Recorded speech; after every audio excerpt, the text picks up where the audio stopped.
Okay, combining these together, let's talk about acid-base equilibrium, because as you know, everything has to have its own little homeostatic equilibrium reaction. So oxygen transport involves an equilibrium between hemoglobin, oxygen, and oxyhemoglobin.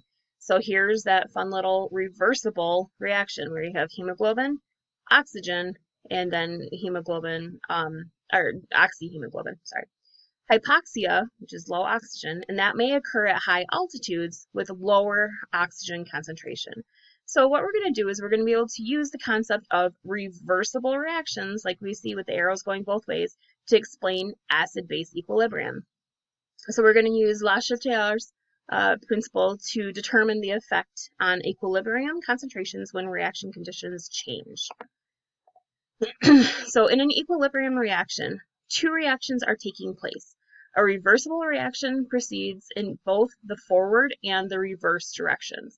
So the forward reaction in this example would be going from this side to the other side, where this one would be the reverse action, which would be the same as having the arrow going on the opposite side. And you can see that either side is going to be the same, it's just it can go in both ways. Equilibrium is reached when there are no further changes in the concentrations of reactants and products, and the rate of the forward reaction is equal to the rate of the reverse reaction.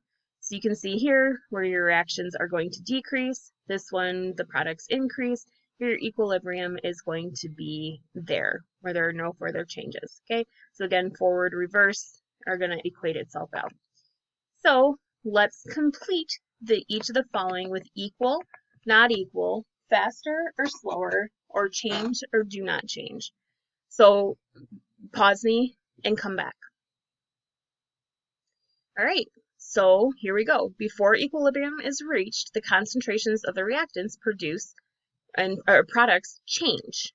Initially, the reactants have a rate of reaction that is faster than the rate of reaction to the products, where at equilibrium, the rate of the forward reaction is equal to the rate of the reverse reaction, and at equilibrium, the concentrations of the reactants and products do not change.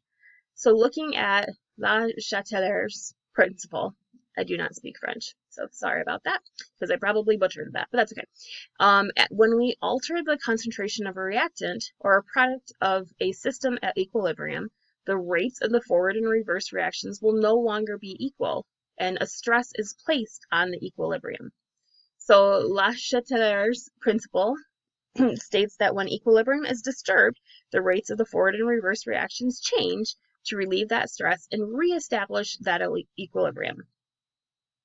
So looking at this, we can visualize it, okay?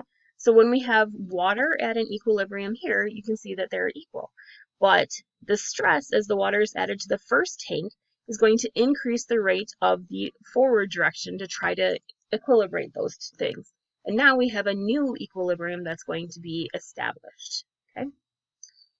So with this, we have that given the equilibrium reaction, adding more HF is going to increase the concentration of HF, put stress on the system that is relieved by increasing the rate of the forward reaction, which is the arrow on top.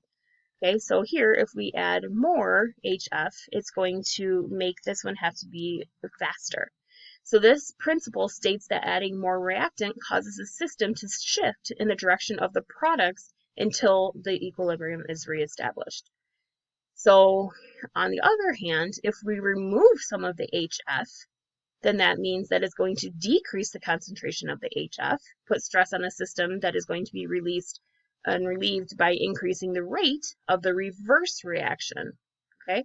So we're going to be putting more stress on the other side. So the stress of removing some of the reactants causes the system to shift in the direction of the reactants again until equilibrium is reestablished.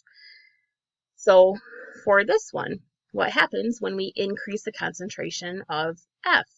Well, we put stress on a system that's going to be relieved by increasing the rate of the reverse action. Okay, so again, restating this, it states that the addition of more product into the system causes the system to shift in the direction of the reactants. Okay, so in a summary, The principle indicates that a stress is caused by adding a substance at equilibrium, and it's relieved when the system shifts the reaction away from that substance. So here's a little summary table where if you're adding the reactants, which are the starting material, okay, versus when you're adding products, which is the end product. Okay, good job. So how do you relate this to oxygen and hypoxia? Oxygen transport involves an equilibrium reaction between hemoglobin and oxyhemoglobin. So you can see here's the reaction, hemoglobin plus oxygen equals oxyhemoglobin like we showed above. When the oxygen level is high in the alveoli of the lung, the little baby sacs, right, which actually does the gas exchange, the reaction shifts in the direction of the product of oxygenated hemoglobin. In the tissue, where oxygen concentration is low, the reverse reaction happens, and it's going to release the oxygen from the hemoglobin. Moving on to apply this to water. So let's use the ion product for water to calculate the H3O and the OH in an aqueous solution. Okay, so we have an acidic solution when the H3O is higher. We have a neutral solution when they're equal, and then we have a basic solution when the OH is higher. Okay. So the ionization of water. Water is amphoteric. So that means that it can be both an acid or a base. In water, the hydrogen is transferred from one water molecule to another. One molecule acts as an acid while the other is going to act as a base. And the equilibrium is reached when the conjugate acid pairs are equal. Okay? So you can see how this can be one big reaction, they can be smaller ones, and we have donors and acceptors, etc. Okay?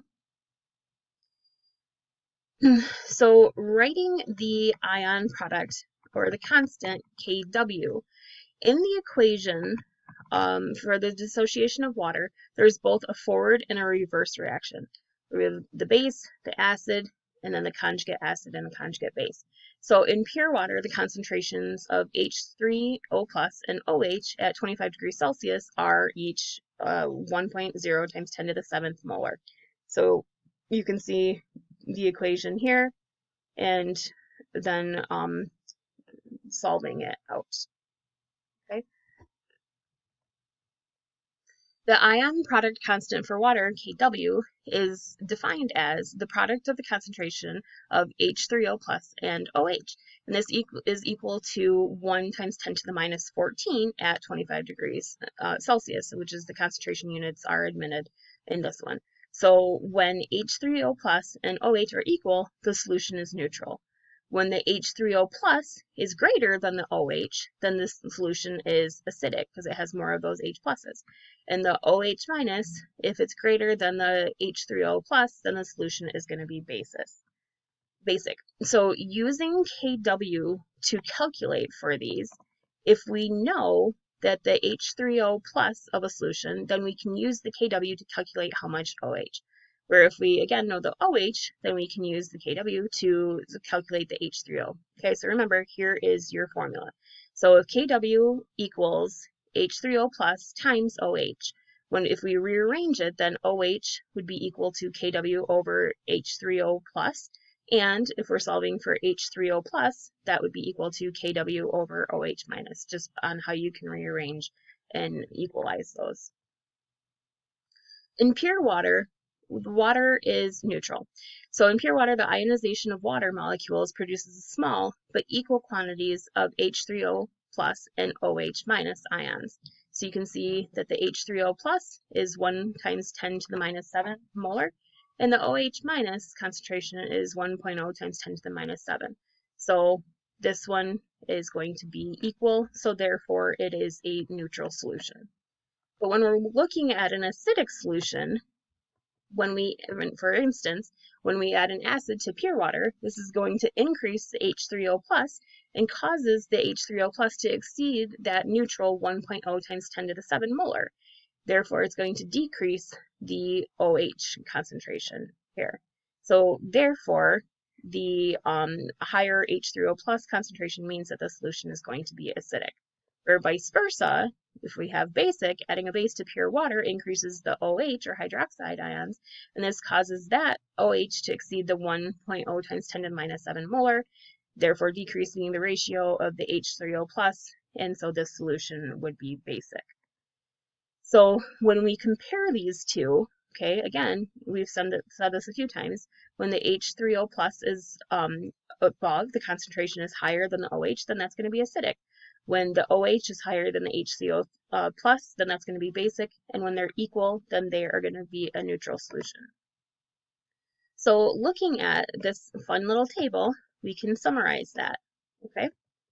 So how do we calculate this? Well, here's your handy dandy little guide to calculating them, okay? So first, we're going to state the given and needed quantities.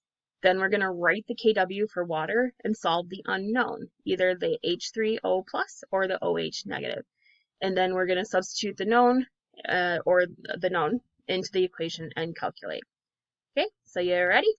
Let's do this.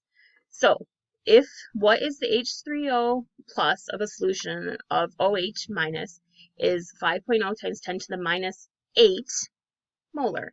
Okay, so step 1 is given the solution we need to know. So we are given that the OH is 5.0 times 10 to the minus 8, and we need the H3O+, and we know that the kW is the ratio here. So let's write kW for water and solve for the unknown. So the kW is the HCO3 times the OH, and so this 1 is from here, okay? And then when we rearrange it, that is the formula. So step 3 is going to be substituting the known and calculate. So then the known is the 1 times 10 to the minus 14th from the equation, and then the 5.0 times 10 to the minus 8th. You get those together and you end up getting 2 times 10 to the minus 7, because the H3O+ of 2 times 10 to the minus 7 is larger than the OH of 5.0 times 10 to the minus 5, or 8 molar, then the solution is going to be acidic. That was a mouthful. Okay, so let's try this. So if lemon juice has an H3O+ of 2.0 times 10 to the minus 3, what is the OH of the solution? Pause me and come back. Okay, so we were given this concentration here, and we need to know the OH, right? And so writing out the concentration, the values, then we can substitute the known and for what we know. So write this and solve for the unknown. Okay, so that's the two different formulas that we could use and how they were written out. And then let's substitute those values in.